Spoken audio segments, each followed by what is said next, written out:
देश में फिर डरा रहा कोरोना। 3 राज्यों में बढ़ रहा संक्रमण।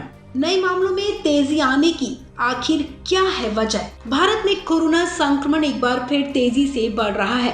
पिछले 5 दिन से लगातार हर रोज 12,000 से ज्यादा नए मामले दर्ज किए जा रहे हैं।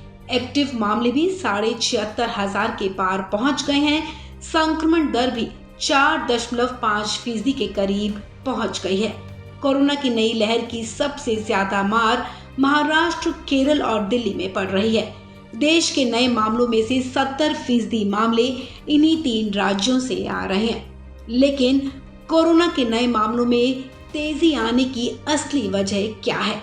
इंडियन SARS-CoV-2 जीनोमिक्स कंसोर्शियम से जुड़े सूत्रों के मुताबिक इस समय देश में ओमिक्रॉन और उसके सब वेरिएंट्स BA.2 और BA.2.38 की वजह से संक्रमण बढ़ रहा है।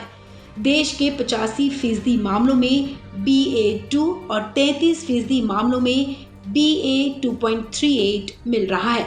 वहीं 10% से भी कम मामलों में BA.4 और BA.5 की पुष्टि हुई है।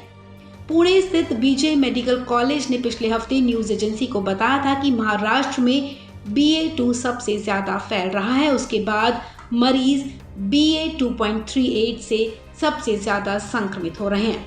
ओमिक्रॉन का सब वेरिएंट BA.2 से ही भारत में तीसरी लहर आई थी। ये अन्य सब वेरिएंट्स BA.2.38, BA.4 और BA.5 से ज्यादा संक्रामक है। चिंता की बात तो ये भी है कि अगर आप BA.2 से संक्रमित हो चुके हैं तो ये सब वेरिएंट्स आपको फिर से संक्रमित कर सकते हैं। इसके अलावा फुली वैक्सीनेटेड होने के बावजूद भी ये सब वेरिएंट्स कोरोना से संक्रमित कर सकते हैं। हालांकि यह राहत वाली बात यह है कि इन सब वेरिएंट से संक्रमित होने के बाद मरीज की हालत ज्यादा गंभीर नहीं होती और ना ही मरीज को अस्पताल में भर्ती कराने की जरूरत पड़ती है। आपको बता दें, भारत में कई एक्सपर्ट कोरोना की इस लहर को हल्की लहर मान रहे हैं।